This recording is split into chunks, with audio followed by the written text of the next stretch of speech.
Papa Dudut. Till death do us part. Ang laging bigkas ng mga kinakasal sa harap ng altar. Ganon din ang pangakong binibitawan namin sa isa't isa ng asawa ko noong kami kinasal. At kahit papaano ay masasabi kong napanindigan naman namin ang pangakong yon.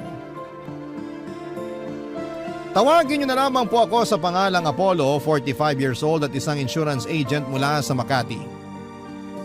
Sumulat ako sa inyo dahil gusto kong i-share ang love story namin ng asawa kong si May na hanggang kamatayan ay nagpatuloy pa rin ang pagmamahalan naming dalawa.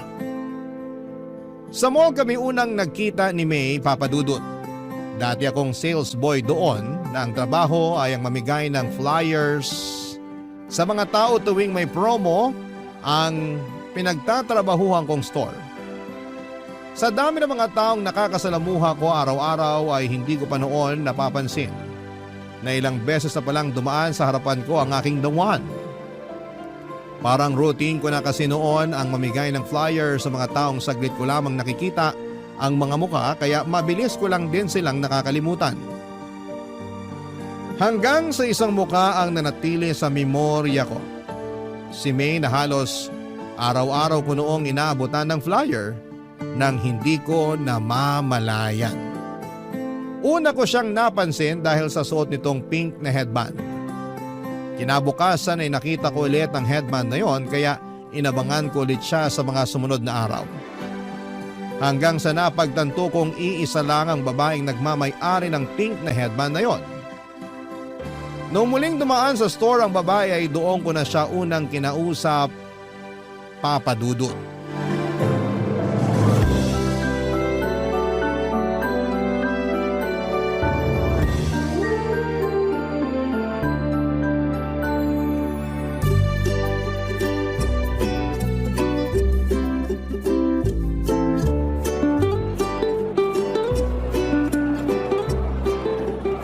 Good afternoon, ma'am. Ito po, flyer. May promo po kami this month. Baka gusto niyo po mag-avail. Salamat. Ay, teka lang. Ha? Ikaw na naman. Ano pong ibig niyong sabihin? Naalala kita eh. Ikaw yung lagi kong inaabutan ng flyer tuwing hapon. Baka po nagkakamali lang kayo. Hindi. Naalala ko yung pink mong headband eh. Dumaan ka na naman kahapon dito, di ba? Tapos nung nakaraang araw din. Hindi po ako yun.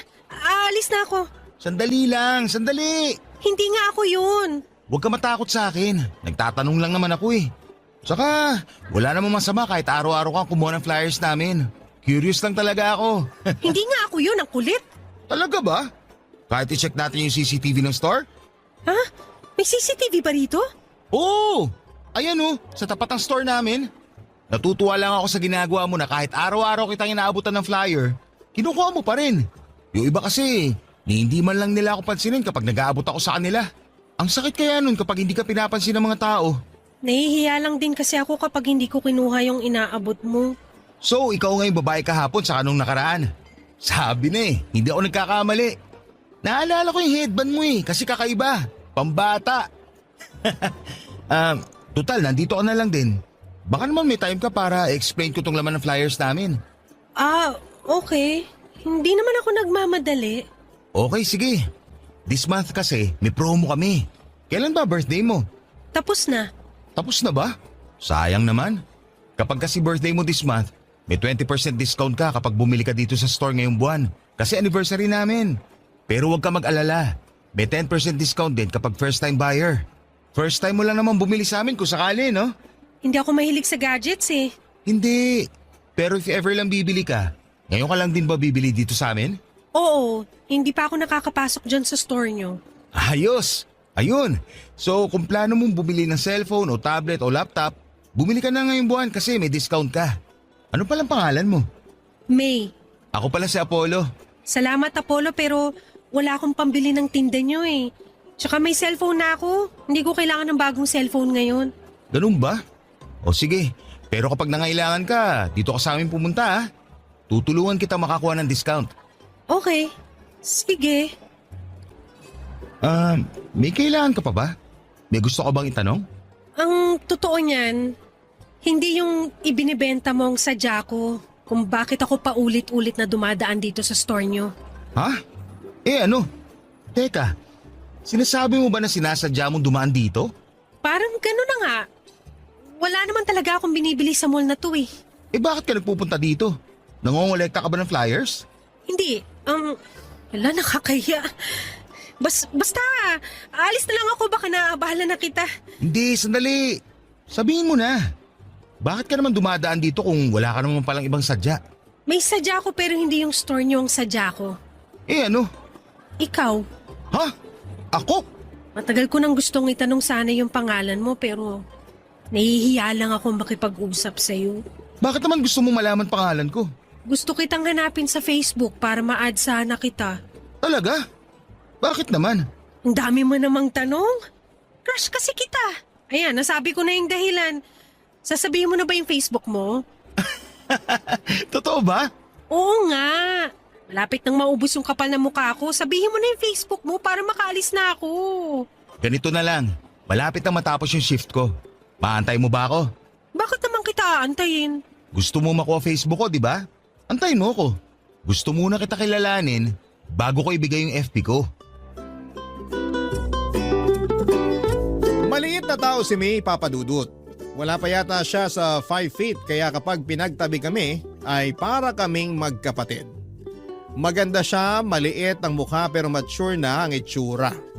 Singkit ang kanyang mga mata at napaka-expressive ng mga ito. Sa mga mata pa lang kasi ay matutukoy mo na kaagad kung ano ang nararamdaman niyang emosyon dahil napaka-suggestive nito. Nakatira lang si May malapit sa mall kung saan ako nagtatrabaho noon. Tendera siya sa isang bakery nung nakilala ko siya. Lagi raw siyang tumatambay sa mall para makakita ng artista. Marami kasing nagaganap na mall shows sa mall na pinagtatrabahuhan ko noon at karaniwan ay marami rin talagang artista na nagpupunta noon. Noong minsang dumaan siya sa harapan ng store namin ay inabutan ko raw ng flyer si May at doon din ay agad siyang nakaramdam ng attraction sa akin. Hindi naman sa pagmamayabang pero mukha raw kasi akong artista, Papadudut. Simula noon ay araw-araw na siyang dumadaan sa store namin para kumuha ng flyer na inaabot ko sa mga tao. Hanggang sa mamukhaan ko na nga siya at nakausap. Doon na po nagsimula ang pagkakaibigan naming dalawa, Papadudut. Kinuha niya ang Facebook account ko para doon ako kulitin. Kakaiba ang personality ni May, mapaglaro at weird ang ugali nito. Para bang malayo sa mga normal na tao kung tumatakbo or tumakbo ang pag-iisip niya. Siya yung tinatawag na out of the box kung mag-isip. May usapan nga kami noon tungkol sa mga alaga naming hayop. At bigla na lang niya akong tinanong kapag daw ba magkakapareho ang size ng bawat hayop sa mundo. Sino raw sa kanila ang mananalo kapag naglaban? Napahagalpak na lamang ako ng tawa noon habang ini-imagine ko ang langgam at elepante na magkasing laki at naglalaban. Kasabay nito ay napaisip din ako kung sino nga ba sa kanila ang mananalo. Dahil sa kakaibang personality na ito ni May, kung kaya naman ay nagkaroon din ako ng interes sa kanya. Kaya naman noon nagkaroon ako ng oras para magpahinga. Mula sa trabaho ay inaya ko siya para manood ng sine na agad naman niyang pinaunlakan, Papadudut.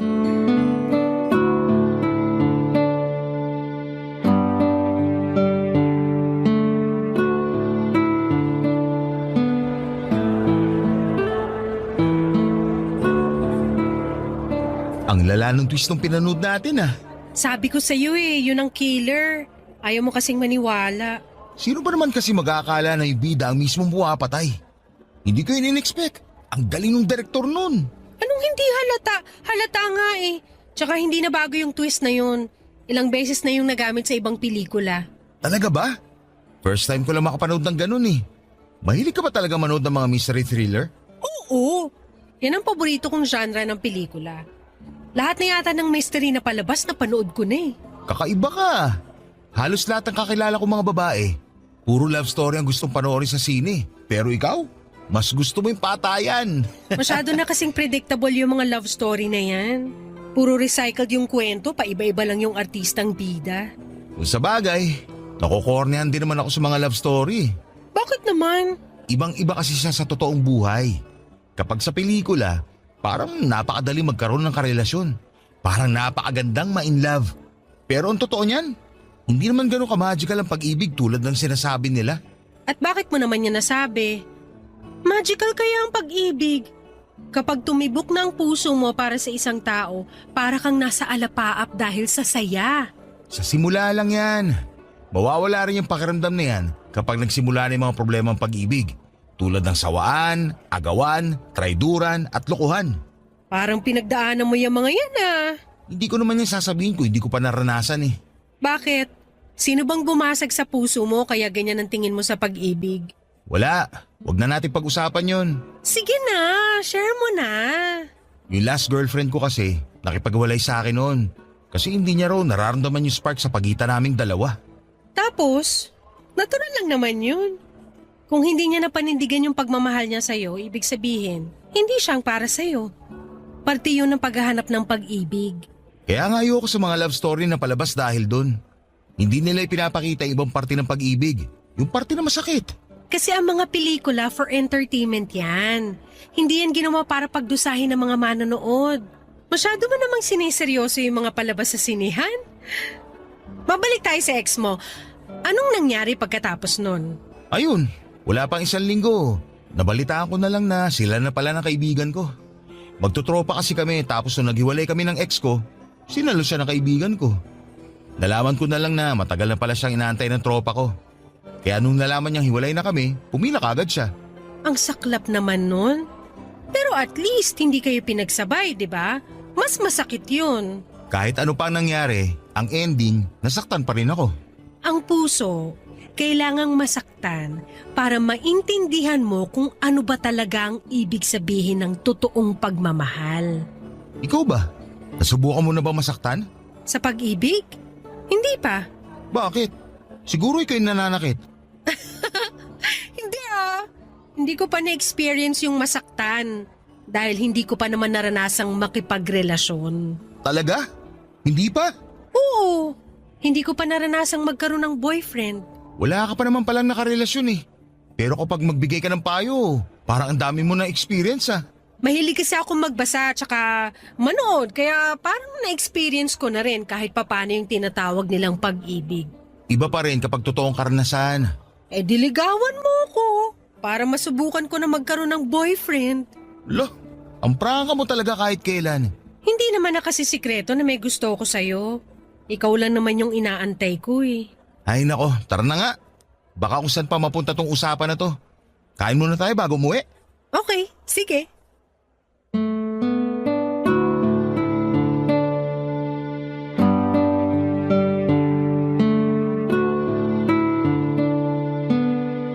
Papadudot mabilis akong napaibig ni May dahil sa kakaibang ugali niya.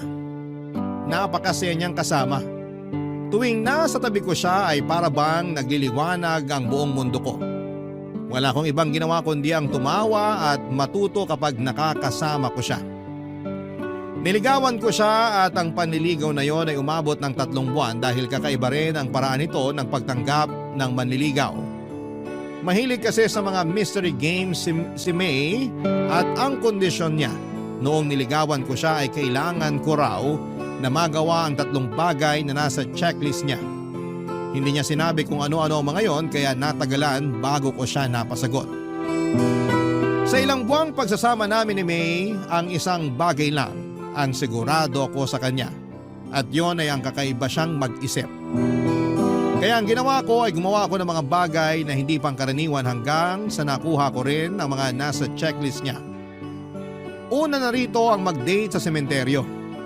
Naisip kong gawin yon dahil nasaktong birthday ng namayapa niyang nanay. Sinamahan ko siyang dumalaw sa sementeryo at doon din ay nagdala kami ng pagkain at nag-date. Para sa kanya, sementeryo ang isa sa mga pinakaromantikong lugar na pwedeng puntahan ng magkasintahan dahil bukod sa tahimik, ay ipapaalala lamang nito sa 2 nagmamahalan kung gaano kaikli at kaimportante ang buhay para lang paglaruan nito. Medyo dark pero may punto naman siya, papadudot. Pangalawa ay ang mag-joyride pero sa tren. Sumakay kami sa last trip ng MRT mula sa North Avenue papunta sa Taft at sabay naming binilang ang bawat landmark na aming nalampasan. Ang pangatlo naman, ang bagay na hindi ko makakalimutang ginawa ko para kay May, ay noong sabay kaming nagpatato kay Apo Wangod. Noong isinama kami ng kamag-anak ko mula sa abroad na magsagada. Pagkatapos noon sa mismong harapan ng mambabato, ay sinagot ako ni May, Papa Dudut. Barangay Love Stories. Barangay Love Stories. Ang relasyon namin ni May ay umabot ng 5 taon bago kami nabiyayaan ng isang lalaking anak. Noong nag-celebrate ng 1 taon ang anak namin ay nagdesisyon kami ni May na magpakasal. Sabay naming binuo ang isang pamilyang masaya at puno ng mga hindi malilimutang karanasan. Matapos nga ang 3 taon ay nasundan pa ang panganay namin ng isa namang babae. Maayos ang naging buhay namin ni May sa mga sumunod na taon.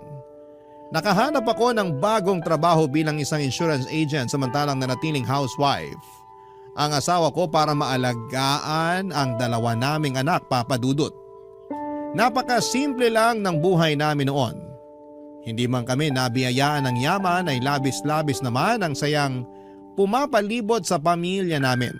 Ito'y dahil hindi hinayaan ni May na maging boring ang pamilya namin. Lagi siyang may handang pasabog sa bawat araw ng buhay namin na siyang nagiging core memory ng bawat isa sa amin. Lalo na ang mga anak namin.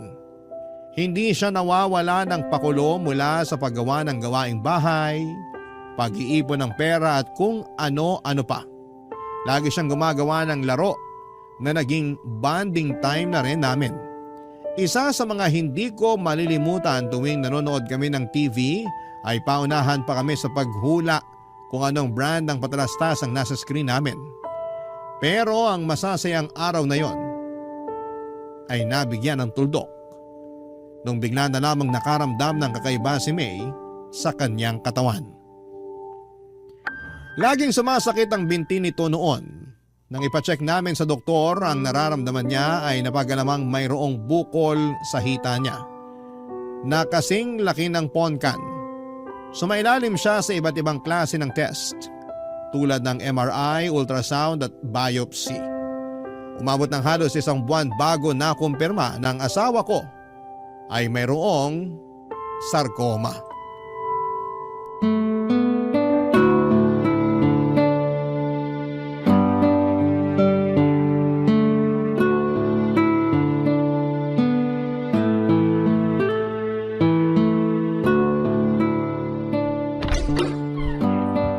Mahal, nandito na ako. Maaga ka umuwi ngayon Oo, wala akong masyadong nakasabay mag-commute. Ewan ko ba? Sana ganun lagi para maaga ako nakakauwi. Nasaan pala yung mga bata? Tulog sila pareho. Halika rito, tabihan mo ako, may papagawa ako sa'yo. Ano yun? Ito, ginawang kita ng word search puzzle. Word search? Oo, bilugan mo yung mga salitang mahahanap mo rito. Para saan naman to? Basta, may 5 salita akong nilagay dyan. Okay, wala bang clue? Ano mga salita yung hanapin ko? Mga medical term. Medical term? Okay. Ayun, malignant, tama ba? Tama, 4 pa. Ano pa ba? Hindi ako maalam sa mga medical na to eh. Ito, tama ba to? Biopsy! Galing! 3 pa, dalingan mo. Para saan ba kasi to? Basta, kapag nahanap mo na lahat yung words, may ibabalita ako sa'yo. O sige. Ayun! Therapy. Ayun pa! Tumor! Isa na lang. Nasaan pa ba? Hindi, mali. Nahanap ko na yung huli! Cancer! Congrats! Ano namang kinalaman ito sa ibabalita mo sa akin? Ano ba yung mga nahanap mong salita? Cancer, tumor, therapy, malignant, tapos biopsy. Teka, dumating na ba yung mga test mo sa ospital? Oo, nagkausap na kami ng doktor ko kanina. Confirmed. Ang alin? Yung mga binilugan mong salita, yan yung sakit ko. Cancer. Ano? Pinaglaro mo ako para lang sabihin may cancer ka? Pinaglolo ko mo ba ako, May? Ang boring naman kasi kapag sinabi ko lang sa'yo ng diretsahan. Mas maganda yung may thrill para surprise. Sa tingin mo, nakakatuwa itong ginagawa mo? Buhay itong pinag-uusapan natin. Magseryoso ka naman kahit ngayon lang. Hindi lahat pwedeng gawing laro. May cancer na nga ako, pinapagalitan mo pa ako. Sorry. Ikaw kasi. Anong sabi ng doktor? Anong klaseng cancer? Anong stage? Sarcoma. Ano yun? Anong klaseng cancer yun? Hindi ko maalala yung sinabi ng doktor. Parang cancer sa buto at sa tissue. Parang ganun. Buong katawan. Kailangan ko raw ng treatment para maagapan yung pagkalat ng cancer. Kailan ka magsisimula? Wala pang date. Sinabi ko kay Doc na kakausapin muna kita tungkol dito. Magpa-treatment ka na. Huwag na natin patagalin to. Pero kakayanin ba natin yung gastos? Huwag mo nang problemahin yan. Ako nang bahala sa gastos. Magagawan ko yan ng paraan. Hindi ba mas makakabuting mamatay na lang kaysa idamay ko pa kayo sa problemang to? Anong pinagsasabi mo? Ang pera, nahahanap yan. Ang buhay, hindi na yan napapalitan. Mas gusto ko na lang na malubog sa utang kaysa mamatay ka, May. Tandaan mo yan. Oh, nagagalit ka na naman. Ayoko lang na ganyan ang iniisip mo. Walang mabuting maidudulot ang pagkamatay mo. Kaya labanan mo yung sakit mo. Para sa mga anak natin at para sa akin. Sige. Oo, lalaban ako. Magpapagamot ako. Alam na ba to ng mama mo? Ikaw pa lang ang pinagsabihan ko. Tatawag ako kay mama mamaya baka sakaling makahiram din tayo sa kanya ng panggastos. Kakausapin ko rin yung mga kapatid ko tungkol dyan. Basta ang mahalaga ngayon, magsimula ka na sa treatment mo. Papadudot lumaban si May at ginawa ko ang lahat para matustusan ang mga gastusin para sa treatment niya. Nag-apply ako sa mga loans at naghanap ng sideline para mabayaran ang mga hospital bills ni May. Hindi rin naman po kami pinabayaan ng mga kamag-anak at kaibigan namin. Nagpaabot din ng tulong ang pamilya ni May, ganoon din ang mga kapatid ko. Minsan kapag nasa ospital kami, ay ang mga in-laws ko ang nagbabantay sa mga bata. May oras nga noon na ilang linggong nawalay sa amin ng mga anak namin dahil kinailangan namin magstay sa ospital noon. Sa awa ng Diyos, ay nalaban na naman ni May ang kanyang sakit matapos siyang magpa-opera. Tumalab ang treatment nito at sumailalim sa remission o pagkawala ng mga sintomas ng kanyang sakit ang asawa ko. Sobra-sobra ang pasasalamat ko noon sa Diyos. Dahil dininig nito ang mga panalangin ko na habaan pa ang buhay ni May. Masyado pa kasing bata ang mga anak namin para mawala ng ina.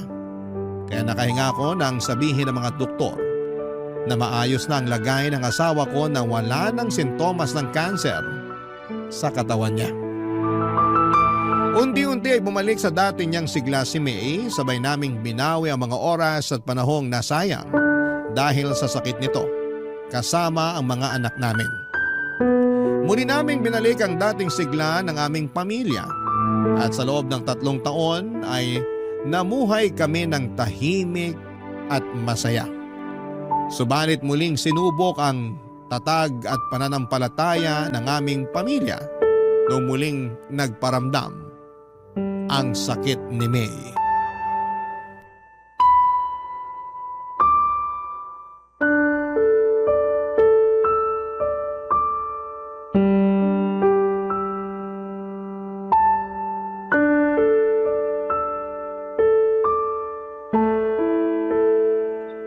So paano ngayon yan?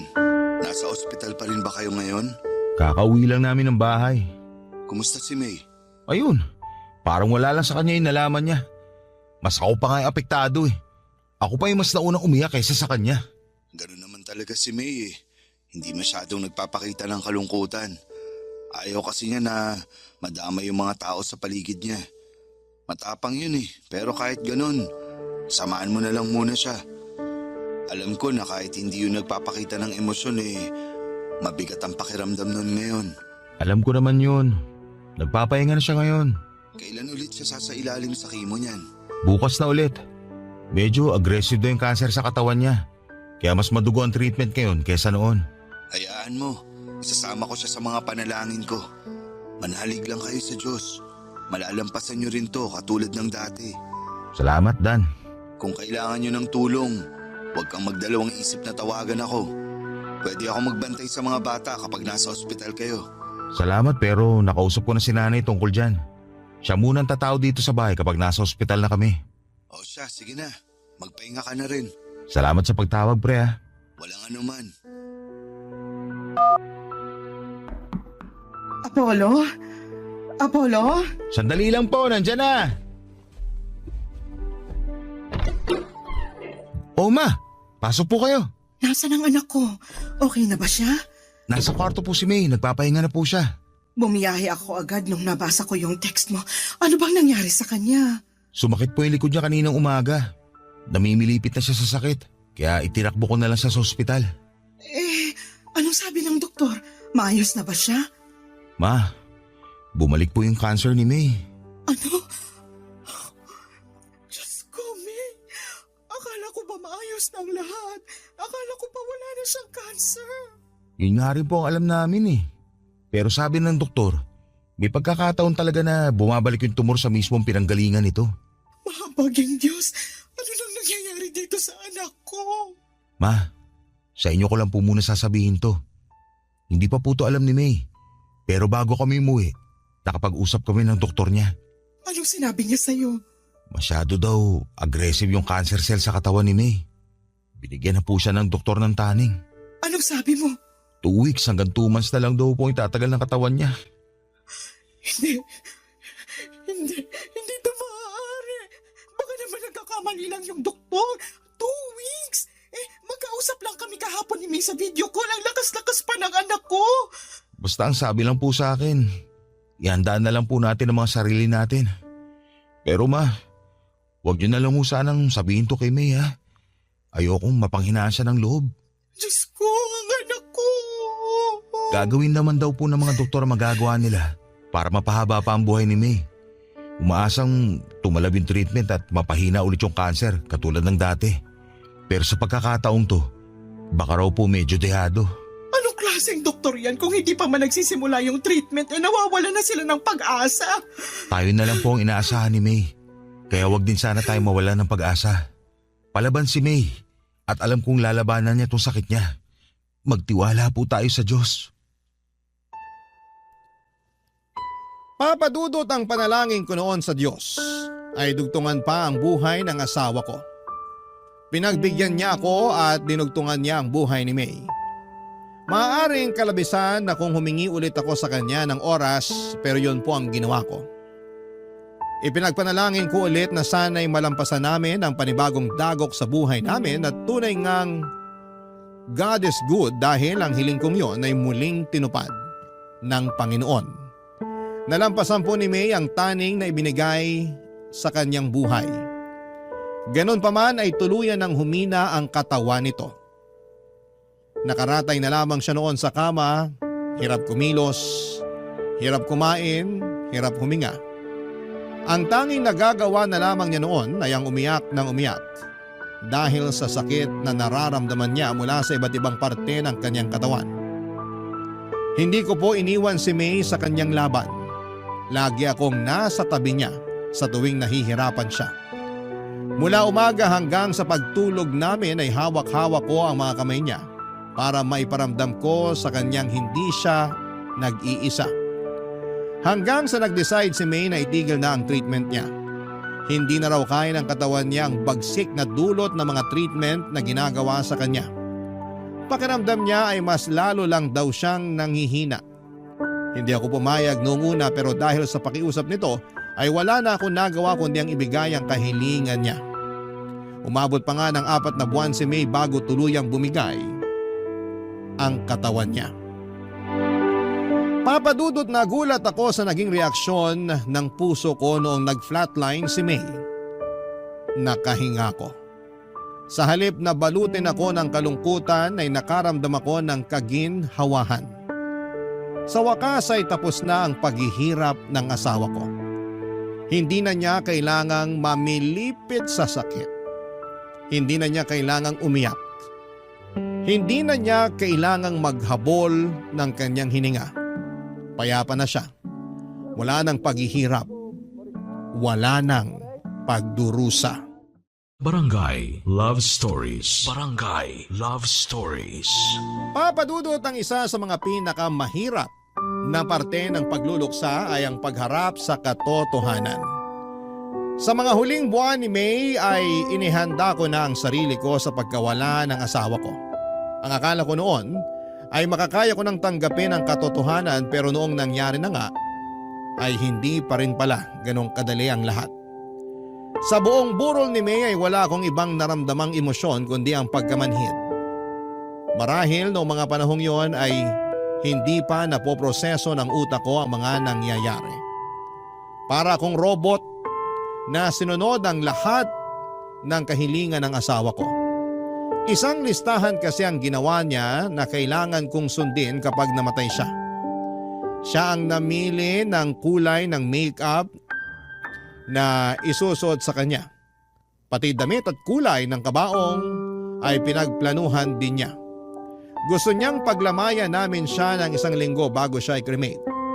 At kapag abo na lamang siya ay ako raw mismo dapat ang magpapakalat ng mga abo niya sa lugar kung saan niya ako sinagot. Walang iba kundi sa sagada.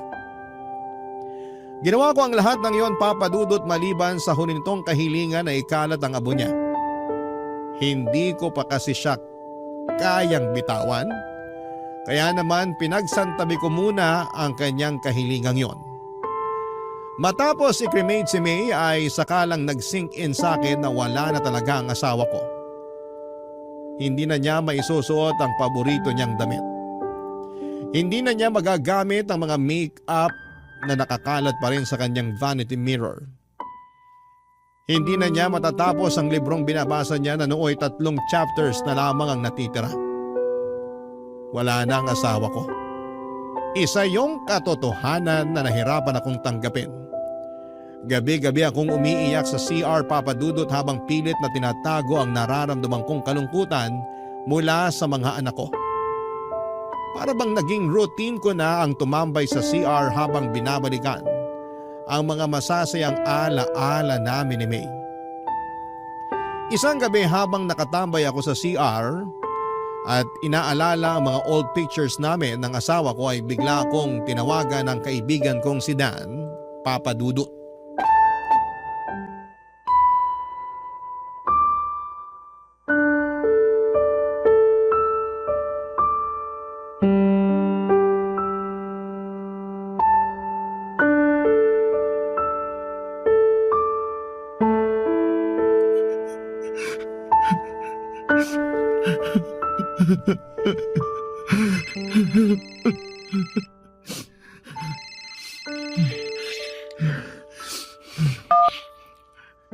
Hello, Dan. Napatawag ka. Hello pre, gising ka pa ba? Hindi ba kita naabala? Hindi naman. Gising pa ako. May inaayos lang ako. Bakit? May problema ba? Wala naman, kukumustahin lang sana kita. Maayos naman ako ngayon. Talaga? Alam ko na nasa sitwasyon ka ngayon kung saan hindi mo na pwedeng i-deny yung nangyari. Ngayong tapos na ang lahat, ngayon mo lang mararamdaman yung sakit ng pagkawala ng asawa mo. Alam ko yun kasi naranasan ko na rin yan nung namatay yung asawa ko. Kaya naiintindihan ko kung hindi ka man okay ngayon. Ang hirap lang talagang tanggapin, pre. Ito mga nakaraang araw, akala ko kaya ko eh. Yun pala, nakakaya ko lang yung bawat araw kasi maraming tao nakapaligid sa akin. Nandiyan na kayo ng kaibigan at pamilya ko. Pero ngayon mag-isa na lang ako. Ngayon lang tumama yung sakit. Ngayon ko lang naramdaman yung kalungkutan. Ang hirap. Sobrang hirap. Yan din ang sinabi sa akin ni May noon. Sinabi ni May? Anong ibig mo sabihin? Ang totoo niyan pre, tumawag ako sa iyo ng ganitong oras dahil kay May. Hindi kita maintindihan, pare. Bago namatay si May, nagkaroon kami ng pagkakataong mag-usap. Isang bilin ang ibinigay niya sa akin. Sinabihan niya ako na samahan kita sa pagluluksa. Na kapag nakremate na siya't lahat, Kapag wala na yung mga taong nakikiramay, kapag bumalik na ang lahat sa normal, tawagan daw kita para kumustahin ka. Sinabi niya yun sa'yo? Oo pare, alam kasi niya na yung mga unang gabi na wala na siya sa tabi mo, yun ang mga pinakamalungkot na gabing mararanasan mo. Tumawag ako sa iyo ngayon dahil sa bili ng asawa mo at bilang kaibigan na rin. Kaya kung ano man ang gusto mong ilabas, kung ano man ang gusto mong sabihin, narito ako't makikinig. Maraming salamat pare. Hindi ko alam kung paano ako magsisimula eh. Paano ko sisimulan ang bawat araw ko kung wala na yung tao nagsisilbing araw ko? Wala na yung tao nagbibigay buhay sa pamilya ko. Paano ko pupunan yung kawalan ni May sa pamilya namin? Huwag kang magsimula. Hayaan mong kusang mangyari ang mangyayari. Karapatan mong magluksa dahil mahal mo yung nawala. Lahat naman tayo may kanya-kanyang paraan ng pagluluksa eh. Kaya kung ano yung mas makakapagbawas sa bigat na nararamdaman mo ngayon, yun ang gawin mo. Nandito naman kami na willing tumulong eh. Nandiyan ang mga magulang at kapatid mo, pati na rin ang biyanan mo. Hindi ka nag-iisa, Apollo. Maraming salamat sa pagtawag mo. Kahit papano, nabawasan tong bigat na nararamdaman ko ngayon. May nasabi pa ba sa'yo si May? Sinabihan niya ako na ako na raw bahala sa'yo at gabayan ko raw yung mga anak niyo. Siguraduhin ko raw na tulungan kitang matanggap ang nangyari. Hindi ko alam kung bakit ako yung napili ni May. Kung bakit ako yung pinagkatiwalaan niya, pero siguro dahil biyudo na ako kaya naisip niya na isa ako sa makakatulong sa'yo. Pinagkatiwalaan ka niya kasi mabuti kang kaibigan. Isa ka sa mga taong malaki naging parte sa buhay namin. Ganon din naman kayo ni May sa akin eh. Kayong dalawa yung naging kasangga ko nung nawala ang asawa ko. Kaya nararapat lang na ibalik ko sa inyo yung pabor. Basta, tandaan mo lang, isang tawag lang ako kapag may problema ka. Maraming salamat ulit, pare. Walang anuman.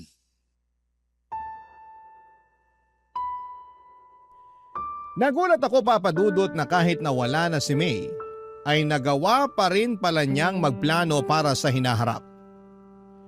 Hindi ko lubos maisip na kahit nasa kalagitnaan na ng paghihirap si May, ako pa rin ang iniisip niya. Mas lalo tuloy akong nalungkot at nangihinayang sa sanay magandang buhay ng asawa ko. Napakabata pa niya para pumanaw. Marami pa siyang pwedeng mapasaya sa buhay kaya sobra akong nasayangan sa sanay buhay na pwede pa nitong maranasan. Papadudot din nilang si Dan ang binili ni May na tumawag sa akin. Sa ika-40 days ng pagkamatay ni May ay nagkaroon ng memorial service sa bahay. Doon ay nilapitan ako ng kapatid ko at isang sulat ang ibinigay niya sa akin, papadudot. Anito ay sulat yon ni May para sa akin. Pero ang kapatid ko ang nagsulat nito dahil hindi na kaya noon ni May ang bumangon. Basahin ko raw ito kapag wala ng tao sa bahay. Kapag mag-isa na lamang ako at nakakaramdam ng kalungkutan. Sa sulat ay kinumusta ako ni May. May mga ilang bilin din siya sa sulat, papadudot, kung ano ang dapat kong gawin sa mga naiwan niyang gamit. Gusto niyang itapon ko na ang mga personal niyang gamit. Ang mga damit naman na pwede pang isuot ay idonate ko raw sa mga nangangailangan. Huwag daw ako mag-iwan ng bagay na magpapalungkot lamang sa akin. Kinabukasan ay yun po ang ginawa ko. Nilinis ko ang kwarto namin at kahit mabigat sa pakiramdam ay tuluyan ko nang inalis sa bahay ang mga gamit ng namayapa kong asawa. Sa mga sumunod na buwan ay nagkaroon ako ng excitement sa kung sino pa ang mga taong binilina ni May. Araw-araw ko nag-aabang sa mga tawag ng mga kamag-anak at kaibigan namin dahil baka may dala-dala silang mensahe mula sa asawa ko, papadudot. Ang pangatlo at huling mensahe na nakuha ko mula kay May ay noong binisita ko ng biyanang ko sa bahay sa mismong unang death anniversary ni May, papadudot.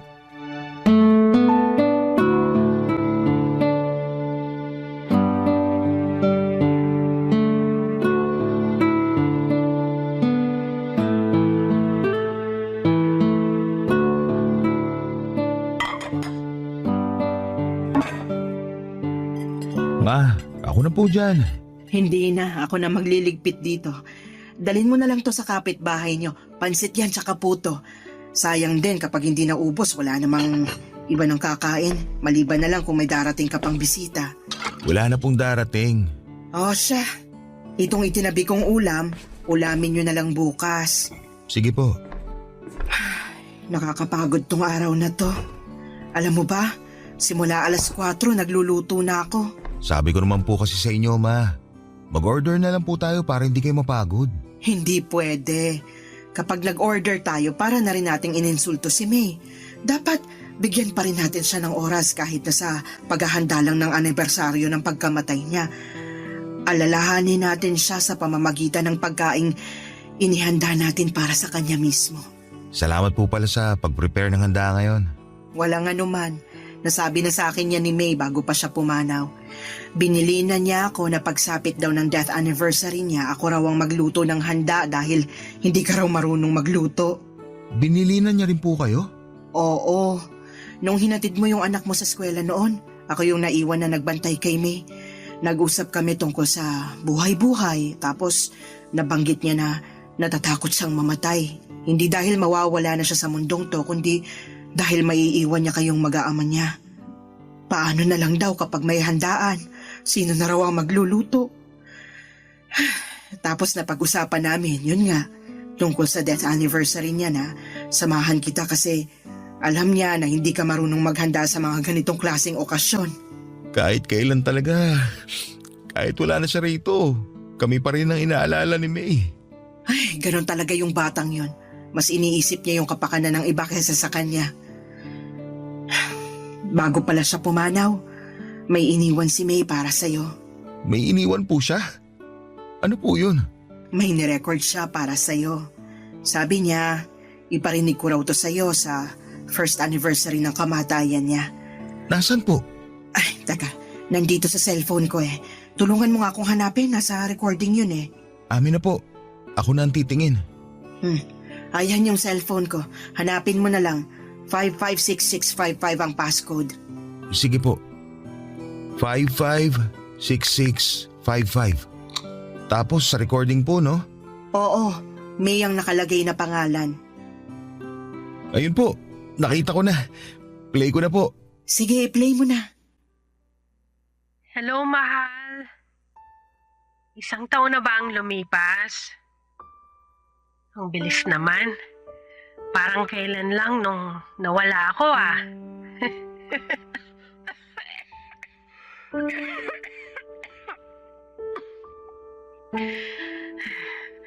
Joke lang yun ah.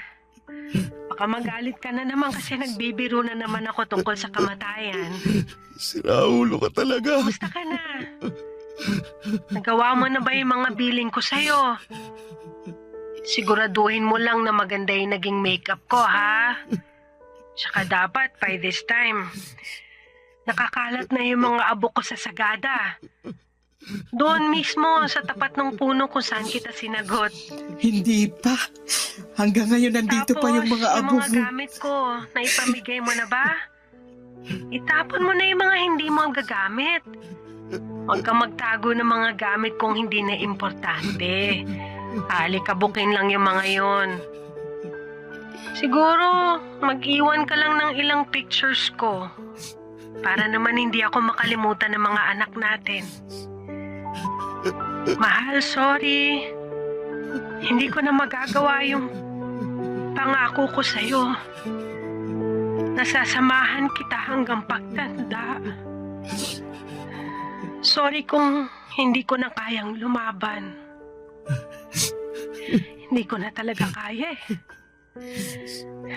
Hirap na ako. Pero sana, kahit nawala na ako, magpatuloy ka pa rin sa buhay. Maghanap ka ng bagong taong magpapatibok sa puso mo. Ng bagong nanay sa mga bata. Walang kaso sa akin yun. Ang mahalaga lang para sa akin ay yung makita ko kayong mamuhay ng masaya, payapa, at malusog. Yun lang naman.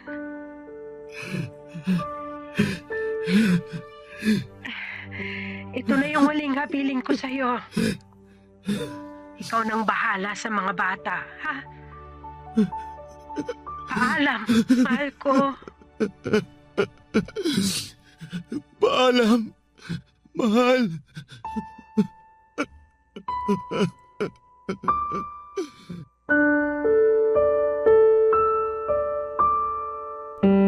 Ang totoo niyan, Papa Dudut, ay hindi pa talaga tuluyang nakakalaya ang puso ko mula sa kalungkutan ng pagkawala ni May. Hindi pa rin talaga siya kayang pakawalan kahit na matagal na siyang namayapa.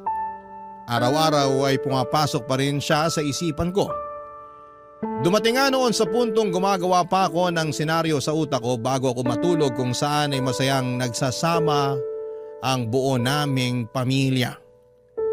Yun na lang kasi ang tanging paraan para mawala ang pagkalumbay ng puso ko. Pero tama ang mga sinabi ni May mula sa recording na ginawa niya. 1 taon na ang lumipas at kailangan ko na siyang pakawalan.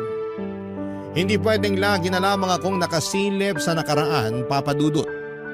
Kailangan kong harapin at tanggapin ang kinabukasan na wala na si May para na rin sa mga anak namin. Unti-unti ay sinanay ko ang sarili ko na wala ng May sa tabi ko. Ginawa ko ang lahat bilang single parent para mabigyan ng magandang kinabukasan ang mga anak ko. Nung nakahinga na ang puso ko ay dinala ko ang mga bata sa sagada at doon ay ikinalat namin ang mga abo ni May. Papa Dudut, hindi na po ako nakapag-asawa pang muli at sapat na sa akin ang 2 anak namin ni May. Hindi man kami buo ay masaya at kontento naman ang pamilya namin. Hindi ko na kailangan ng bagong pag-ibig pa dahil buo ang puso ko sa pagkakaroon ng 2 anak. Ngayon ay kailangan ko na lamang gampanan ang trabaho ko bilang magulang sa kanila sa pamamagitan ng mga natutunan ko sa dati kong asawa na si May. Hanggang dito na lamang po ang kwento ko sa inyo, Papa Dudut. Ang inyong forever, kapuso at kabarangay, Apollo. Dear Papa Dudut, mapagpalang araw po sa inyo at sa lahat ng bumubuo ng Barangay LS. Pati na rin po ang mga nakikinig ngayong araw. Magbabakasakali po ako na mapili at mabasa ninyo ang sulat ko sa mismong araw ng undas. Laking pasasalamat ko po kapag nagkataon.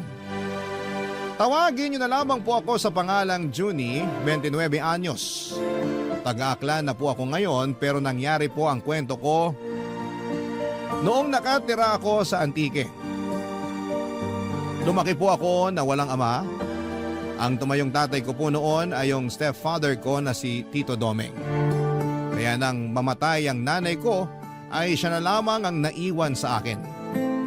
Hindi niya ako pinabayaan kahit na hindi naman niya ako kadugo. Aaminin ko po agad sa inyo na matatakotin po akong tao. Madali akong magulat at nagbubutil-butil po talaga ang pawis ko kapag nakakaramdam ako ng takot. Mula pagkabata po kasi ay nakakakita ako ng mga ligaw na kaluluwa. Malakas din ang pakiramdam ko tuwing may kakaibang elemento sa paligid ko. Laki ako sa probinsya at marami ng kababalaghan ang naranasan ko na hindi ko pa nakikwento sa iba.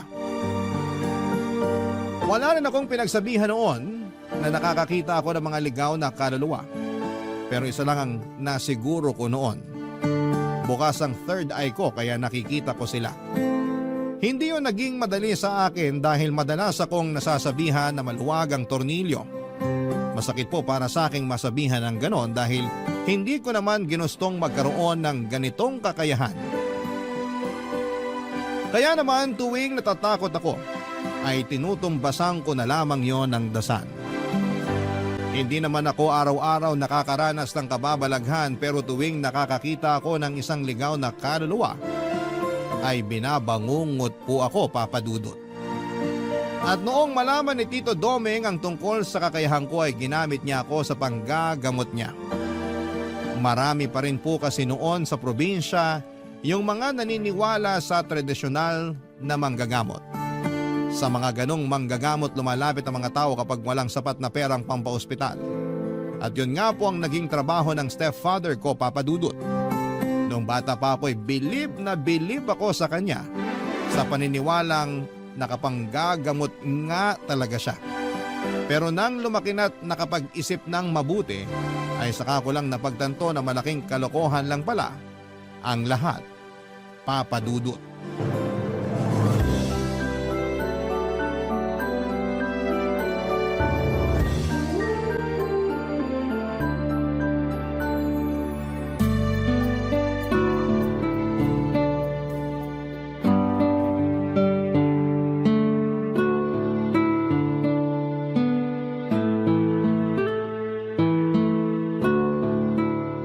Oh, ba't di pa tayo maandar? Titingnan ko muna yung gulong, Tito. Flat yata. Ha? Ngayon pa talaga? Pudpud na kasi yung gulong nitong tricycle eh. Sa susunod na linggo ko pa sana balak palitan. Kaso inabutan na ngayon. Paano ngayon yan?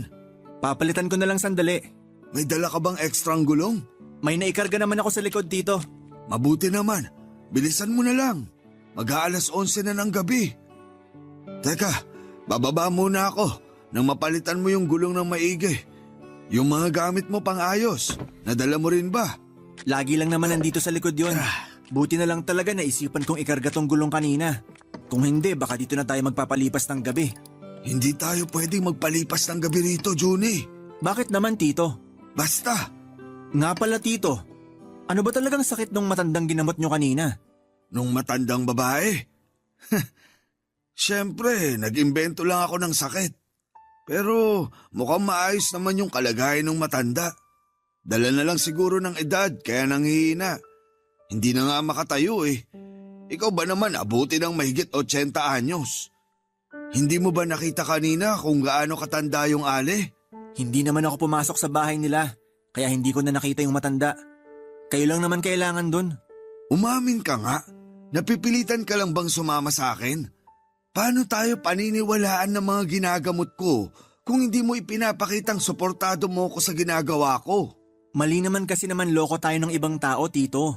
Totoong herbal naman yung pinababayaran ko sa kanila. Hindi ko nga lang alam kung magagamot nun yung sakit na meron sila.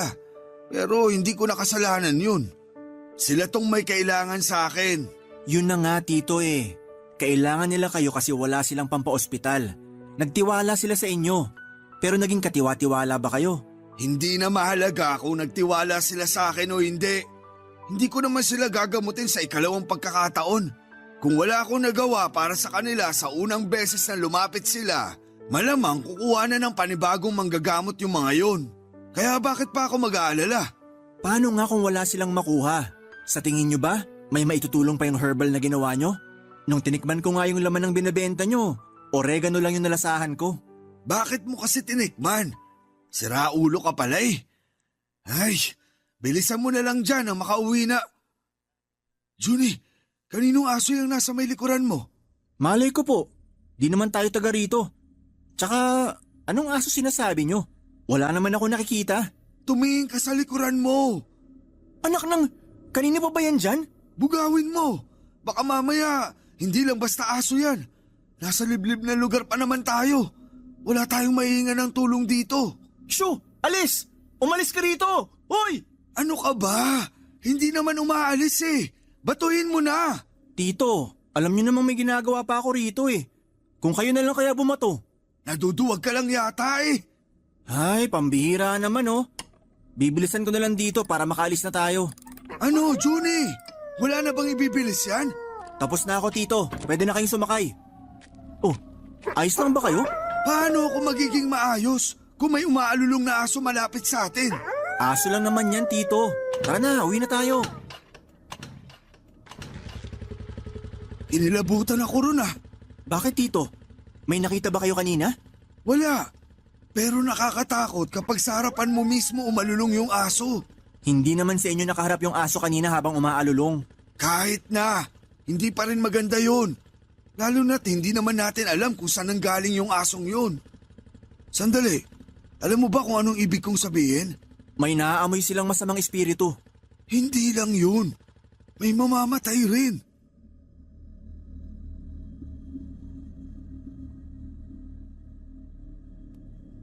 Papadudot kahit nakaramdam ako ng takot ng mga sandaling yon, ay nagpanggap na lamang ako kay Tito na hindi apektado sa mga nangyari. Ang totoo po kasi ay may nakita akong binata, siguro ay mga 18 o 19 years old siya, kung saan mismo nakaharap yung asong kalye. Kahit na hindi ko titigan ay alam kong isa na naman yung ligaw na kaluluwa. Dahil sa amin dalawa ni Tito ay ako lamang ang nakakakita ng mga ganon. May pamahiin kaming pinapaniwalaan tuwing may umaalulong na aso. Meron daw itong nakikitang masamang espiritu o di kaya'y may mamamatay. At sa pagkakataong yon ay kami lang naman ni Tito ang magkasama kaya gano'n na lamang ang kabang naramdaman ko. Dahil sa nangyari ay hindi na naman ako nakatulog ng maayos sa pag-uwi namin. Pasado 12:00 na noon nang lumabas ako ng bahay para manigarilyo. Nakapatay na lahat ng ilaw sa bahay at hindi na ako nag-abala pang buksan dahil wala naman sana akong balak magtagal sa labas. Pero habang nakaupo ako roon at humihit-hit ng sigarilyo, ay bigla na lang may humawak sa magkabilang balikat ko. Paglingon ko, wala namang tao. Nang ibalik ko noon ang tingin sa harapan ko ay ramdam na ramdam ko na nagkakabutil-butil na ang pawis ko sa noo. Nang makita ang isang batang lalaki na nanlalalim ang mga mata at maputla ang mga labi niya. Nang kumurap ako ay bigla na lamang itong nawala. Papadudot.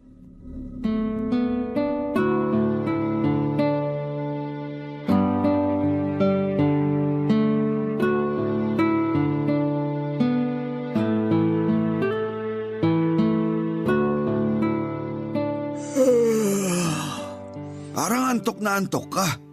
Hindi ka ba nakatulog ng maayos kagabi? Naalimpungatan kasi ako kagabi. Ang ingay ng mga aso ng kapitbahay. Tahol ng tahol. Hindi naman siguro tayo sinundan nung asong nakita natin kagabi, no? Si Tito talaga. Di makamove on dun sa aso. Huwag nyo na kasing isipin yun. Hindi naman tayo sinundan ng aso. Kung sumunod yun at humabol sa atin, dun kayo matakot. Baka aswang na yun. Oh, bakit tawang-tawa ka dyan? Parang di ka duwag ah. Saka alam mo namang mapamahiin akong tao. At ikaw, alam kong naniniwala ka rin sa multo. Kaya huwag ka nang magtapang-tapangan dyan. Mag-almusal na lang tayo, Tito. Tapos na ako, kanina pa. Kumain ka na dyan. Naglaga ako ng kamote at itlog para sa almusal. Ayusin mo yung sarili mo. Hindi pwedeng paantok-antok ka sa pupuntahan natin mamaya. Tito, baka naman pwedeng mamasada na lang muna ako. Kayo na lang pumunta ron sa gagamutin nyo. Hindi naman ako kailangan dun eh. Kayang-kaya nyo na yun. Ano? Seryoso ka ba? Hindi pwede. Walang maghahatid sa akin papunta ron. Kung gusto nyo, ihahatid ko na lang kayo. Pero hindi na ako sasama sa inyo sa panggagamot. Bakit? Ayaw mo na ba akong tulungan? Hindi naman sa ganon, Tito. Hindi na kasi kaya na konsensya ko yung ginagawa nyo. Hindi naman talaga kayo nakakapanggamot eh. Yang bibig mo! Baka may makarinig sa'yo. Pwede namang manghilot na lang kayo. Bakit kailangan nyo pang magpanggap bilang manggagamot? Kasi doon ako madaling magkakapera. Maraming taga rito sa atin na naniniwala pa rin sa mga katulad ko. Naghahanap buhay sila, Tito. Bawat halagang binabayad nila sa inyo, pinaghihirapan nila yon. Kaya lumaban naman sana kayo ng patas. Anong lumaban ng patas pinagsasasabi mo dyan? Hindi ba ako lumalaban ng patas? Kung nagtatrabaho sila, nagtatrabaho rin ako. Pinaghihirapan ko rin yung ibinabayad nila sa akin.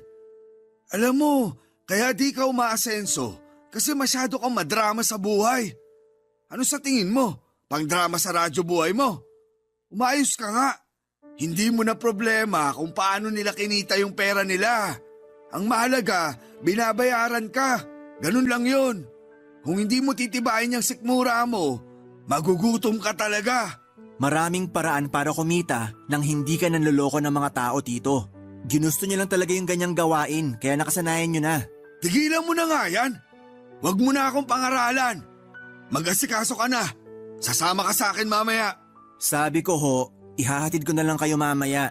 Susunduin ko na lang kayo kapag pauwi na. Tawagan niyo na lang ako. Bakit ba ang tigas ng ulo mo? Kailangan nga kita ron. O sige, sasama ako. Pero magkalinawan po sana tayo. Yun na yung huling beses na sasama ako sa inyo. Kasi sa susunod na pilitin nyo pa akong sumama, mapipilitan na akong sabihin sa mga ginagamot nyo na peke kayong manggagamot. Kung marunong kang tumanaw ng utang na loob, hindi mo gagawin yan sa akin. Pwede naman akong tumanaw ng utang na loob sa ibang paraan. Pero hindi sa gusto nyo, Tito. Kapakanan nyo lang din naman ang iniisip ko eh. Paano kung malaman ng mga nagpapagamot sa inyo na hindi naman talaga nakakatulong yung ginagawa nyo? Paano kung karmahin kayo sa panloloko nyo sa kanila? At yung pinakamalalang pwedeng mangyari, paano kung may mamatay ng dahil sa inyo? At bakit naman may mamamatay ng dahil sa akin? Maiintindihan nyo rin yung sinasabi ko pagdating ng araw, Tito. Pero sana, hindi na tayo umabot sa puntong yon.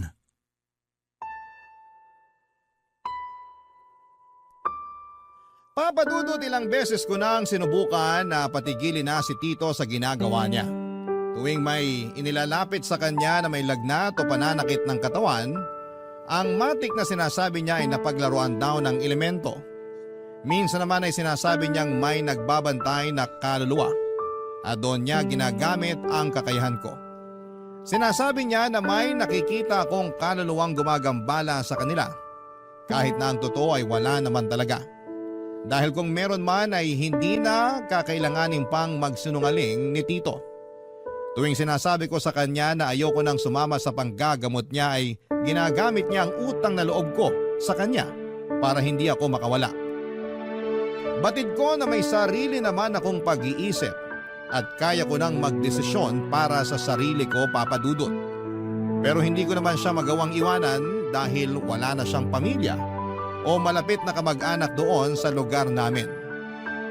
Hanggang isang araw ay hindi ko akalain na aabot na rin si Tito sa puntong pati mga taong malapit sa amin ay biniktima na rin niya para sa pera. Nagkasakit noon, Papa Dudut, ang nanay ng kaibigan ko. Naging magkaklase kami ni Chito noong high school at magkapitbahay lang din kami.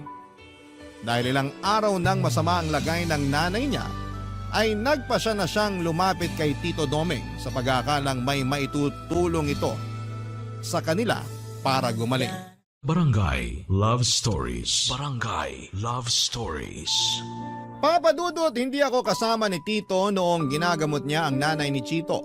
Kahit anong kasing pilit niya ay namasada na lamang ako. Pero bago niya puntahan ang nanay ng kaibigan ko ay sinabihan ko na si Chito na sa ospital na lamang dalhin ang kanyang ina para makasigurado. Pero dahil walang sapat na pera ay nagbaka sakali siya sa kakayahan ni Tito Doming. Hindi ako mapakali noong araw na yon dahil bukod sa kaibigan ko si Chito ay alam ko namang hirap din sila sa pera.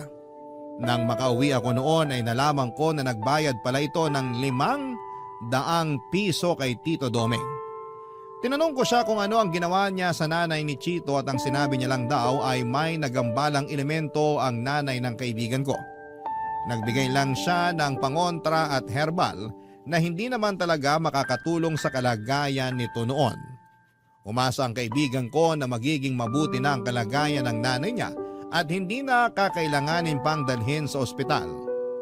Pero ilang araw lang ang lumipas ay pumanaw ito.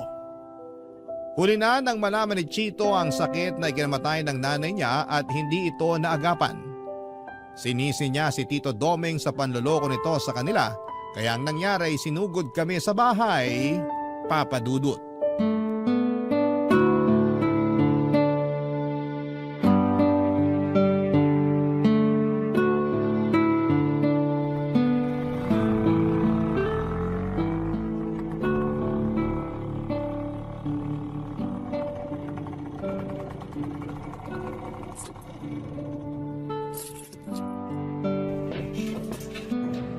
Ay, salamat.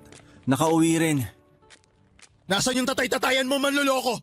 Sabihin mo, gusto ko siya makausap. Ha? Teka, bakit? Huwag ka na magbahang-mahangan! Sigurado ako na alam mo yung kalokohan na ginagawa ng tatay-tatayan mo! Hindi siya totoong manggagamot, di ba? Peke siya! Pati kami niloko niya! Teka lang tol, huminahon ka muna. Pag-usapan natin to ng maayos. Pag-usapan ng maayos? Namatay yung nanay ko! Nagawan ko pa sana ng paraan na mailigtas siya kung hindi lang sana kami niloko ni Mang Domeng! Tol, sinabihan naman kita, di ba? Sinabi ko na sa'yo na sa doktor mo na lang dalhin nanay mo. Anong gusto mong palabasin? Nakasalanan ko kaya namatay nanay ko? Ako ba yung nanloko dito? Palabasin mo na si Mang Domeng! Siya gusto ko makausap, hindi ikaw! Kauuwi ko lang. Hindi ko alam kung nandyan na siya sa loob. Ano nangyayari dito? Buti naman nagpakita ka! Napakasinungaling mong matanda ka! Sabi mo gagaling ang nanay ko! Tingnan mo kung nasa siya ngayon! Nasa morgue! Teka sandali, bakit naman ako yung sinisisi mo? Ginawa ko lang naman kung anong makakaya ko. Pero hindi ko hawak kung anong magiging kapalaran ng nanay mo, iho. Kung di nyo sana sinabi na gagaling na si nanay, nakagawa pa sana kami ng paraan! Sana sinabi nyo na lang yung totoong kalagayan niya! Hindi yung pinaikot nyo pa kami! Iho, hindi ako doktor na nakakagamit ng mga aparato para matukoy yung sakit ng nanay mo. Nakakapanggamot lang ako base sa kakayahan ko. Kaya hindi mo ako dapat sisihin sa nangyari sa kanya. Masama na yung lagay niya bago mo pa siya inilapit sa akin. Kung talagang malala na yung sakit niya, kahit ilang orasyon pat pangontra ibigay ko sa kanya, wala na ring silbi yun. Kasi wala kayong silbi! Peki kayong manggagamot! Nanluloko lang kayo ng mga tao para magkapera! Iyo, ikinalulungkot ko yung nangyari sa nanay mo. Pero sana, wag mo namang isisi sa akin yung pagkamatay niya. Mananagot ka sa nangyari kay nanay! Tol, Huwag mo na subukan ipagtanggol to Wala matanda! akong kasalanan sa pagkamatay ng nanay mo, Chito. Tanggapin mo na lang na hanggang doon na lang yung buhay niya. Tsaka sa tingin mo, kung nadala mo siya sa ospital nung araw na pinagamot mo siya sa akin, makakaligtas pa siya? Kakailanganin mo muna ng malaking halaga bago siya asikasuhin sa ospital. Nagkamalas-malas lang kasi sa akin pa napatapat. Ako patuloy yung nasisi. Napakawalang puso nyo talaga! Hanggang ngayon ayaw nyo pa rin aminin na nagkamali kayo? Umuwi ka na't asikasuhin mo na lang yung burol ng nanay mo. Huwag kang mag-alala. Magbibigay naman ako ng abuloy. Tito naman, tumigil na kayo. Hindi ko kailangan ng abuloy mula sa inyo! Itabi nyo na lang yon! Kasi baka isang araw, isa naman sa inyo ang mangailangan ng abuloy! Abat, pinagbabantaan mo ba kami? Hindi ko na kailangan gawin yon! Karma na bahala sa inyo! Huwag kayong mag-alala! Magbibigay ako ng pang-abuloy kung sakali! Aalis na ako! Pero tandaan nyo yung mga sinabi ko! Hindi ko gusto tabas ng dila ng kaibigan mong yun, Johnny. Masyadong mayabang. Kung pagbantaan ako, ganun-ganun na lang. Hindi nyo na sana pinatulan. Natural lang na mataas pa yung emosyon ng tao. Isa pa, hindi man kayo yung direktang may kasalanan sa pagkamatay ng nanay niya, may kasalanan pa rin kayo kasi niloko nyo sila. Ay, ganun ba talaga kahirap humingi ng tawad para sa inyo? Imbis na sa sitwasyong to, kayo yung magpakumbaba, lalo nyo pang pinalala. Papadudot gustuhin ko mang makipaglamay kina Chito ay hindi ko nagawa yon. Sa takot na magkagulo lamang kapag nakita niya ko roon.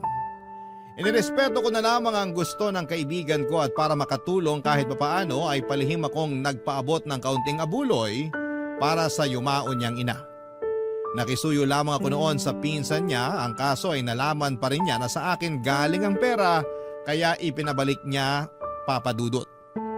Dahil nasa tapat lamang ng bahay namin ang pinaglalamayan, ay hindi ko mapigilang kilabutan tuwing napapatingin ako sa kabaong ng nanay ni Chito. Minsan kasi ay namamalik mata ko. Yung mukha kasi ng nanay niya na nakalagay sa tarpaulin ay parang buhay na nakatitig sa akin. Kung ano-ano ang kababalaghan ng naranasan ko, lalo na noong unang gabi pa lamang ng lamay. Maghahating gabi na kasi noon nang tumayo sa gitna ng kalsada yung aso ng kapitbahay namin. At saka sunod-sunod itong umalulong habang nakaharap sa bahay namin. Ayaw ko na sanang mag-isip ng kung ano-ano, Papadudot, pero parang may nais itong ipahiwatig sa amin. ni Tito Domeng. Sa ikalawang gabi ng lamay ay hindi na ako nakatiis. Sinubukan ko nang kausapin si Chito para personal na humingi ng tawad sa kanya at magpaabot na rin ng pakikiramay.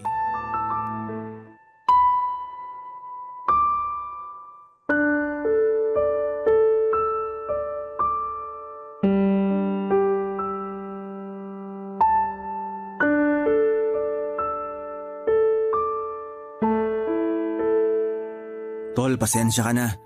Dumiretso na ako rito sa bakuran nyo. Di ba sabi ko sa'yo ayoko makita pagmumukha mo dito? Ano yan? Naguhugas kamay ka ngayon? Tol, hindi. Gusto ko lang talaga makiramay. May pinagsamahan naman tayo eh. Kung ano man yung nagawa ni Tito, hindi naman ako kasama ron. Pinigilan ko rin naman siya eh. Ikaw rin, pinigilan kita. Ano ngayon gusto mong gawin ko? Pasalamatan ka? Hindi naman sa ganon. Gusto ko lang makiramay, yun lang. Ay, ano pang magagawa ko nandito ka na. Baka gusto mo magkape. May mainit na tubig pa ron sa kusina. Hindi na. Di na ako magkakape. Gusto ko lang talagang sabihin na pasensya ka na talaga. Hanap ka na lang na mauupuan mo. Konti pa lang naman yung tao dito sa lamay. Sige, pero baka kailangan mo rin ng tulong. Kahit tagabigay lang ng kape o biskwit, pwede ako. Huwag ka mag-alala. Hindi naman ako mag-uuwi. Huwag na. Huwag ka na mag-abala. Kaya ko na to. O sige, ikaw bahala. Magkalinawan lang tayo Hindi porkit hinahayaan kita rito, pwede na rin pumunta rito yung tatay-tatayan mo. Magkakagulo talaga kami pag nakita ko siya rito. Mukhang hindi naman talaga siya pupunta kung sakali. Tol, pwede ko bang silipin si tita? Pwede naman. Sige, sumilip ka. Grabe, nakakagulat talaga itong nangyari kay tita. Ang lakas-lakas pa niya nung nakaraan. Binibiro pa nga niya ako tuwing nakikita niya akong dumaraan eh. Hindi kasi nagsasabi si nanay na may nararamdaman na pala siya. Sana may nagawa man lang ako para sa kanya. Ayaw lang siguro ni tita na maging pabigat sa'yo, kaya hindi niya sinabi. Ano nga palang sakit niya? Pancreatic cancer. Nakita ko yung itinago ni nanay na papel sa mga gamit niya. Nagpa-check up na pala siya noon pero hindi niya sinasabi sa akin. Pero di ba inaaya mo siyang magpa-check up nitong mga nakaraang buwan nung sinabi mo na may napapansin ka sa kanya? Inaaya ko siya pero ayaw niya sumama. Hindi niya raw gusto yung amoy ng ospital eh. Ang sabi niya pag nasa loob siya ng ospital para siyang unti-unting pinapatay. Ay, kaya naman pala niya nasabi yun kasi nanggaling na siya ron. Naalala ko yung araw na yun. Maghapon siyang nawala. Tapos ang sabi niya lang, naghahanap siya ng pwedeng pasukan bilang kasambahay. Talagang ayaw niya na nag-aalala ka. Kaya kahit nahihirapan na hindi pa rin nagsasabi. Tama ka. Ayaw niyang mamroblema pa ako sa gastusin. Hindi ko rin kasi alam kung saan ko kukunin yung pera kung sakali. Pero sakit-sakit sa parte ko. Nawala man lang akong nagawa para dugtungan yung buhay ng nanay ko. Kasalanan ko to eh. Kasalanan ko rin kung bakit namatay si nanay. Huwag mo nang sisihin yung sarili mo. Wala na tayong magagawa. Wala na siya eh. Ipagdasal na lang natin yung kaluluwa ni... Tol, bakit?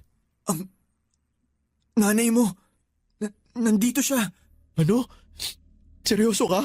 Sinabi ko naman sa'yo noon na nakakakita talaga ako ng mga ligaw na kaluluwa, di ba? Huwag ka mag-alala. Hindi kita niloloko. Pero bakit nakikita mo siya rito? Kaya mo ba siyang kausapin? Nakikita ko lang siya. Pero wala akong kakayahan na kausapin siya. Sa tingin mo, galit ba sa akin nanay ko? Hindi ko masasabi. Ha? Namatay yung kandila. Siya ba may gawa nun? Teka, kumalma ka nga. Maraming nakikipaglamay ngayon. Baka matakot mo sila. Paano ako kakalma kung alam ko nandito yung kaluluwa ng nanay ko? Tapos namatay pa yung kandila. Anong ibig sabihin nun? Ipinaparamdam lang niya na nandito siya. Wala naman siyang intensyon na takutin tayo. Nandito pa rin ba siya? Oo. Nasa tabi mo. Tol naman! Huwag mo naman akong takutin ng ganyan. Totoo yung sinasabi ko. Pero hindi mo naman kailangan matakot. Si nanay talaga oh. Mahal na mahal ko naman siya pero wag naman sana siya magparamdam ng ganito. Baka pag nagkataon, dalawa na kaming paglamayan dito.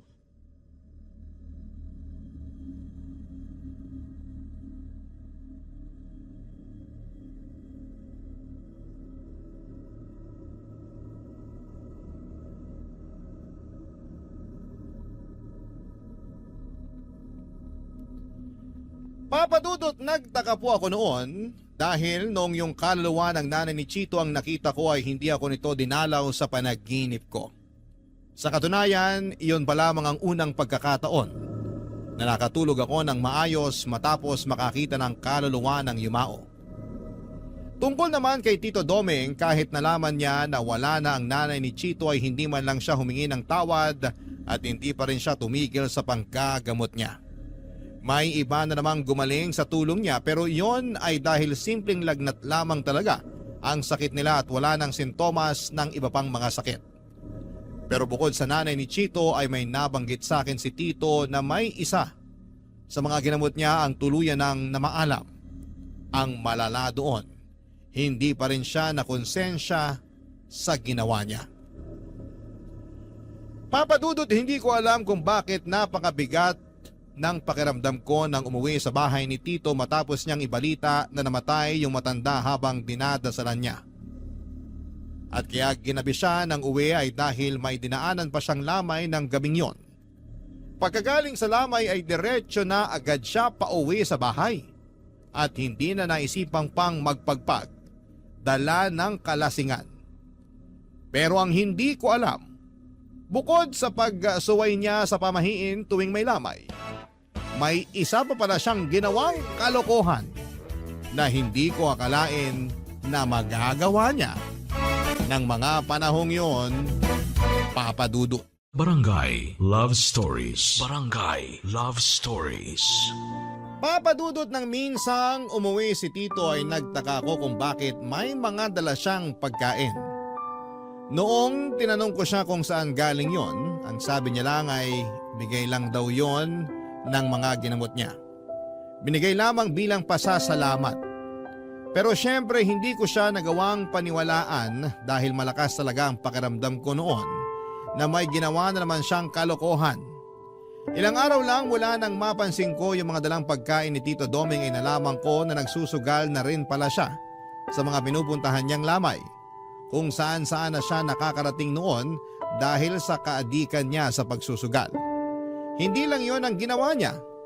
Inamin niya rin sa akin na noong natalo na siya sa sugal ay natukso siyang kumuha ng pera sa mga abuloy doon mismo sa tabi ng kabaong noong pinaglalamayan.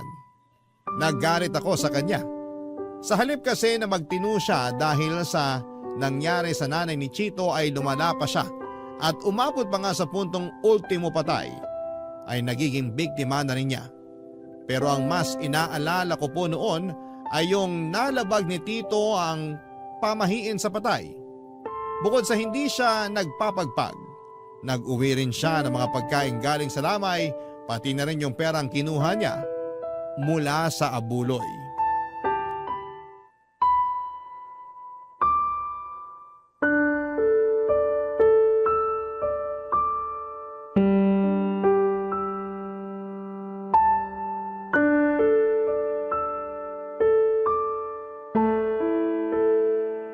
Ang tagal naman ni Tito Doming. Ano bang nangyayari dun sa tatay-tatayan mo? Parang madalas ginagabi ng uwi ah. Hindi pa nagpapasundo sa'yo. Ewan ko ba ron? Hindi na nga ata ng gagamot kasi nakahanap na ng bagong libangan. Bakit? Ano na naman naisip niyang gawin? Ayun, naadik na sa pagsusugal sa lamay. Pati abuloy dun sa patay, pinapakialaman niya raw pag natatalo siya. Nakakahiya tuloy dun sa pamilya ng pinaglalamayan. Di ko rin maintindihan niya si Mang Doming. Ayos naman siya nun eh. Akala ko nga, totoong nakakapanggamot siya kasi di ba nung sumasakit yung tiyan ko, siya lang ang nakapagpawala nun. Dahil siguro yun sa herbal na pinainom sa'yo. Teka, matagal mo na bang alam yung modus niya? Hindi, kailan ko lang din nalaman na peke pala siya. Paano mo nalaman? Ay, ayoko na pag-usapan.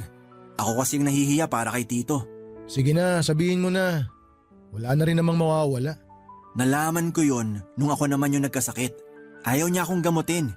Namimilipit na ako noon sa sakit ng tiyan. Kasi alam niyang hindi ka niya magagamot. Kaya pala nagpa-ospital ka na lang nun.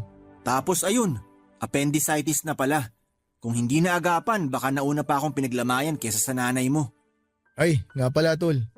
May sasabihin talaga ako sa'yo kaya pumunta ako rito sa inyo. Ano yun? Mukhang seryoso yan ah. Kagabi kasi, nakita ko si nanay sa panaginip ko. Malungkot siya tapos umiiyak. Nung nagising ako, nakita ko siya sa kwarto ko. Ha? Paano nangyari yun? Hindi ko rin alam Basta nakita ko si nanay. Sigurado akong siya yun. Kung ganon, nakakakita ka na nga. Tol, hindi naman ako bulag. Sira, nakakakita ng mga kaluluwa yung ibig kong sabihin. Alam ko naman, binibiro lang kita. Masyado ka kasing seryoso Pero seryoso nga, pareho na tayo? Hindi ko pa sigurado yan. Si nanay pa lang naman yung nakita ko. Ay, baka naman guni-guni mo lang yun kasi mismo na yung nanay mo. Tol, sigurado ako sa nakita ko. Akala ko nga nananaginip pa rin ako nun Pero kahit nakailang kurot na ako sa sarili ko, totoo pala talaga. Ibig sabihin bukas na rin yung third eye mo. Ay, good luck sa'yo. Bakit? Yun kasi yung dahilan kaya madalas akong binabangungot. Buti na lang laging nagigising si Tito Domeng pag naririnig niyang sumisigaw ako. Pero minsan kusa naman ako nagigising. Kaya iniisip ko na lang na baka hindi ko pa talaga oras. Masamang damo ka kasi, kaya hindi ka pa natutuluyan. Bakit ikaw? Anong klaseng damo ka ba? Tito, akala ko mamaya pa kayo. Kaya ba nagpatuloy ka ng busita rito? Tito, hindi naman pumunta rito si Chito para makipag-away sa inyo. May pinag-uusapan lang kami. Wala akong pakialam sa pinag-usapan yung dalawa. Hoy Chito, umuwi ka na ron sa inyo. Tito, wag naman kayong ganyan Tol, kay Chito. ayos lang. Alis na ako. Sige tol, pasensya na. Ayos lang. Itong tatay-tatayan mo yung mukhang hindi maayos. Baka nilamon na ng konsensya niya. Tanggap niya na Dr. Kwakwak siya. Bastos ka! Umalis ka na rito! Pag di ako nakapagpigil, baka bambuhin ko yung mukha mo! Pasalamat kayo, Mang Domeng. Dahil kaibigan ko tong anak-anakan nyo. Kasi kung hindi, sisiguraduhin ko na kayo naman yung paglalamayan dito sa bahay nyo.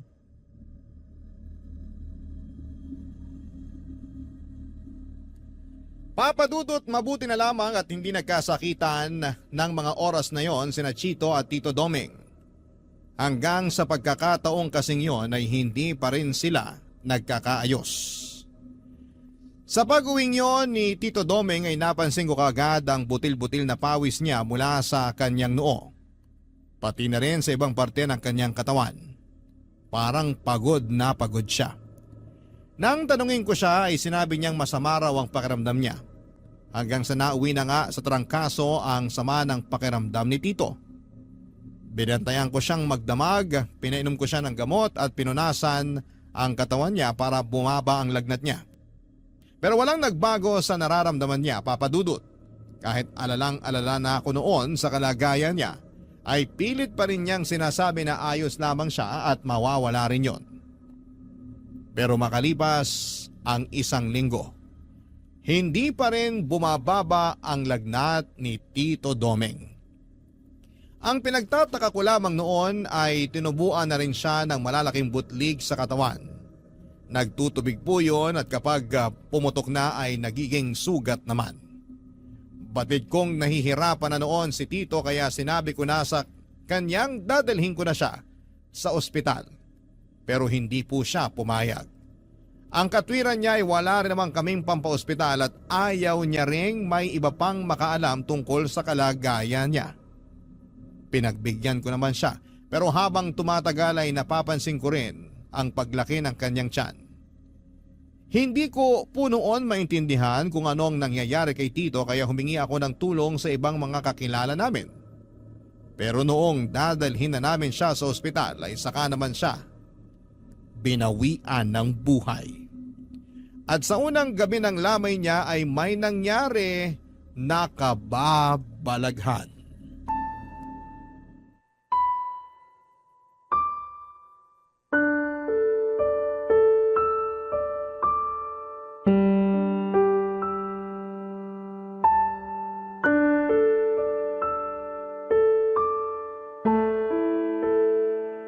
Tol, nakikiramay ako. Salamat. Grabe, Wala pang isang buwang nalilibing si nanay tapos ngayon, si Mang Doming naman yung pinaglalamayan. Ay, pasensya ka na nga pala sa mga nasabi ko noon sa kanya. Nadala lang ako ng galit. Hindi mo kailangan humingi ng pasensya. Naiintindihan ko naman yung nangyari. Salamat, Tol. Pero sa tingin mo, ano kayang kinamatay ni Mang Doming? Hindi ko rin alam. Hindi rin kasi matukoy kung ano yung sakit niya. Hindi kaya nabarang si Mang Doming? Kasi kung kulam lang, posibleng magamot pa siya eh. Kasi mula nung naglabasan yung mga sugat niya sa katawan, ilang araw lang ang itinagal niya. Yung barang kasi, Tol, intensyon talaga na patayin yung taong dinapuan ng sumpa. Pero sino namang gagawa nun kay Tito Doming? Malay mo, may iba pa siyang nakaalitan. Basta ako, hindi ko magagawang magpakulam o magpabarang ng tao. Kahit na malaki pa yung kasalanan sa akin. Ngayong napag-usapan na natin yung barang, suspecha ko baka isa sa mga pinagnakawan niya ng abulo yung nagalit sa kanya.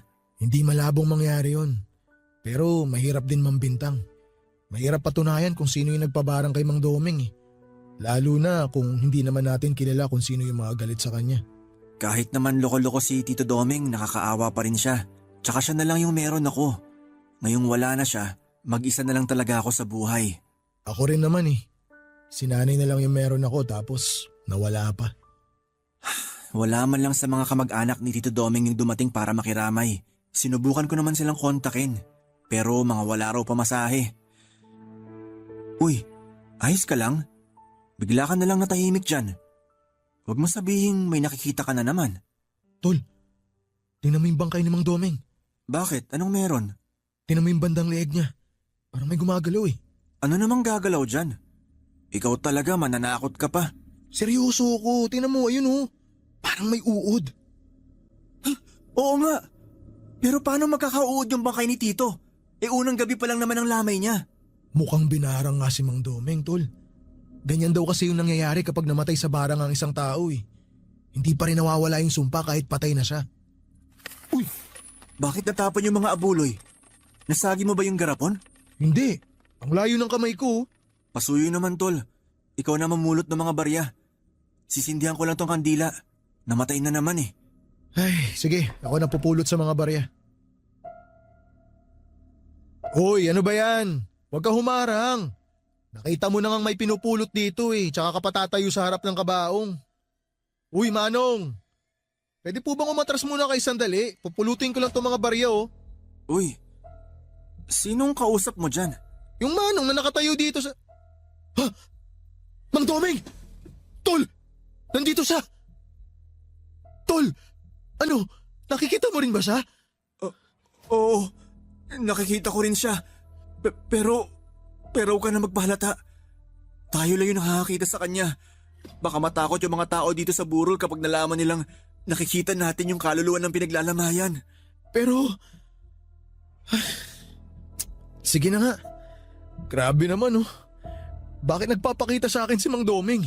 Hindi naman ako yung nagpabarang sa kanya. Nakita ko rin naman yung nanay mo nung burol niya. Teka, kilala mo ba yon? Sino? Ayun oh, yung binata na nakatayo ron sa may poste. Kanino ko pa siya napapansin na nakatingin dito.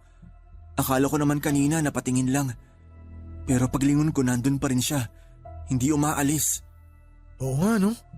Titig na titig siya sa kabaong ni Mang Doming. Hindi kaya kamag-anak niya yan? Wala siyang kamag-anak dito. Eh sino yun?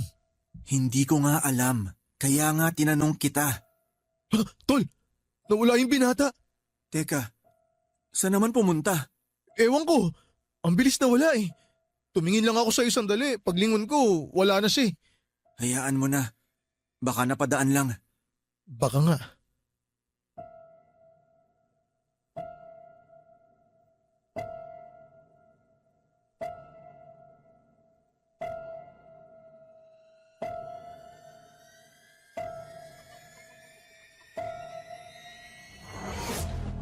Papadudot naging palaisipan po noon sa akin kung sino yung binata na nakita namin sa unang gabi ng lamay ni Tito Doming. Hindi na rin naman ako nagkaroon ng pagkakataong makausap ito dahil bigla na lamang itong nawala sa kanyang pwesto. Kung saan namin siya nakita ni Chito. Pero nang makapag-isip-isip ako noon, Saka ko lang napagtanto kung bakit biglang nawala yung binata. Saka ko lang kasi napagkonekta na yung nakita ko sa lamay ay yung matandang nakita ko noong nasiraan kami ng tricycle ni Tito Domeng ay iisa lamang. Kung sino man siya at kung bakit siya sa akin nagpapakita ay hindi ko po talaga alam.